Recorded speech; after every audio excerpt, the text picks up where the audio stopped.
Hello and welcome back to the channel. Now today we are talking about Land Rovers and in particular the new Range Rover Velar. It's been updated for 2021, but before I tell you exactly what's changed and precisely what I am driving, give this video a little like, will you? Leave a comment in the comments box, and if you haven't done so already, please subscribe to the channel.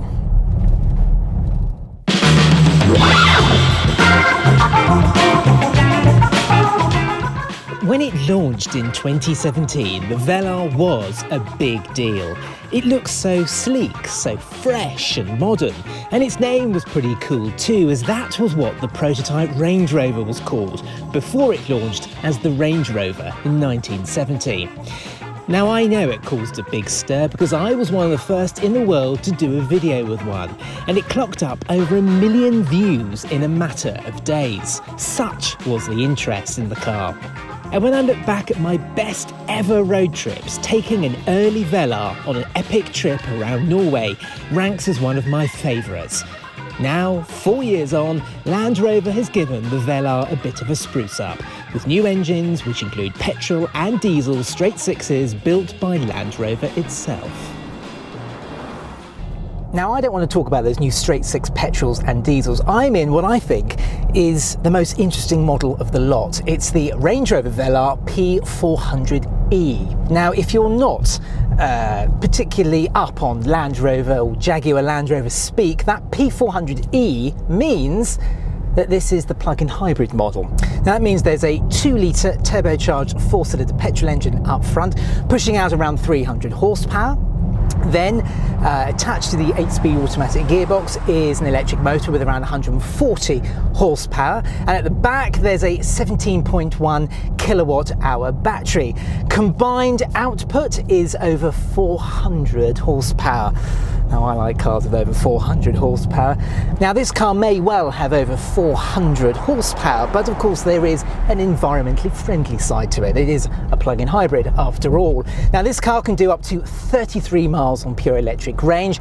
Now MPG wise, Land Rover claims 130 miles to the gallon, which, as we all know, in the real world you're probably not going to get that. But if you plug this car in regularly, and by that I mean, you know, you leave home with a full battery and you go to your destination and you plug the car in, it is possible to actually better that 130 mpg. But for most people who are going to be sort of using the petrol engine most of the time, that 130 figure is not, you're not likely to reach it really.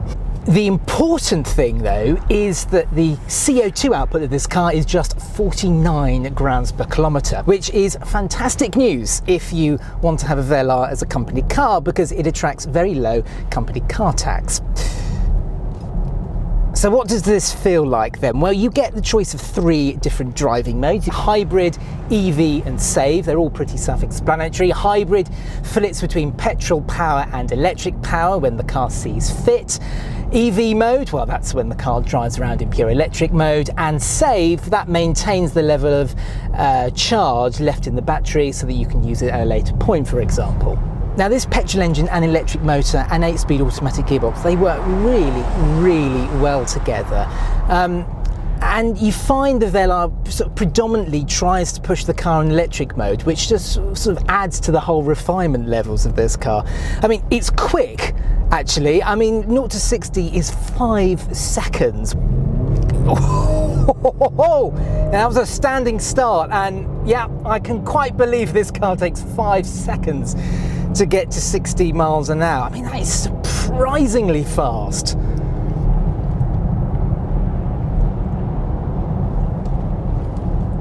Now this is the first Velar that I've ever driven on steel springs. Most Velars are on air suspension. I have to say I prefer it on steels actually.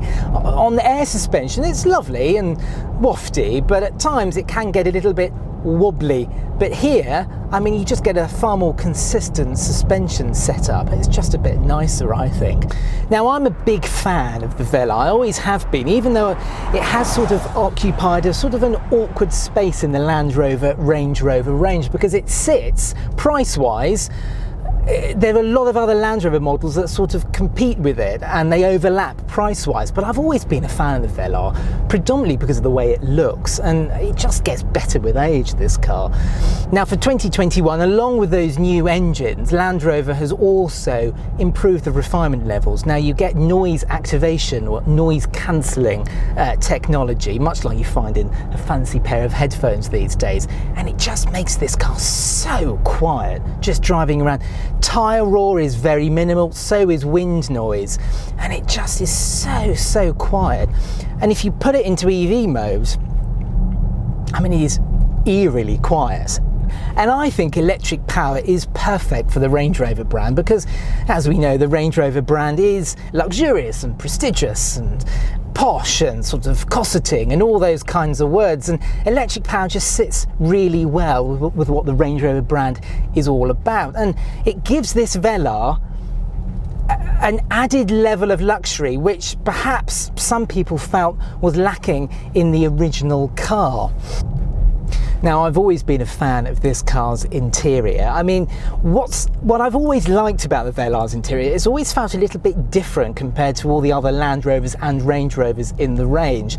Whilst a lot of Land Rovers at the moment and Jaguars are using Jaguar Land Rover's new PV Pro infotainment system with its enormous screen, here we've got PV Pro, which is an awful lot better than the old infotainment system.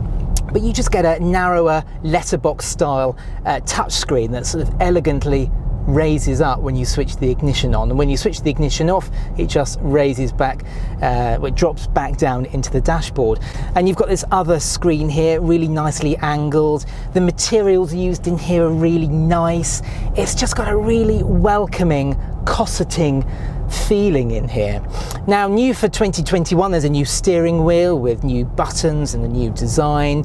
You've got PV Pro, like I've just mentioned, new screen in front of you with its updated graphics, really sharp, really crisp, looks bang on in terms of modernity. And you get this new sort of palm-shaped gear lever, which, to be honest with you, I liked the old rotary knob that rose up from the centre console, but hey-ho, I mean, it does the job after all, doesn't it? And yet, I mean, overall, Land Rover haven't done that much to change the interior, because they didn't need to, really, because it's a very, very lovely place to be. So, what's the cost of this very lovely place to be?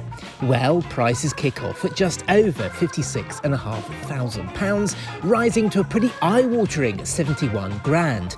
But I really do think this is now the best Velar in the range. Even the entry-level car comes with LED headlights, electric heated front seats and weight sensing for those who really want to take their Velar off-road.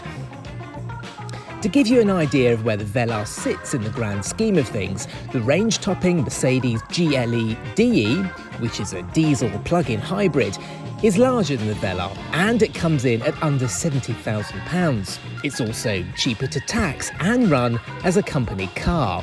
But the Velar has a trick up its sleeve compared to a Mercedes, an Audi or a BMW. It's better looking, better off-road, and manages to distill some of the pomp you get in the full-sized Range Rover. The Velar feels special. It feels like a Range Rover.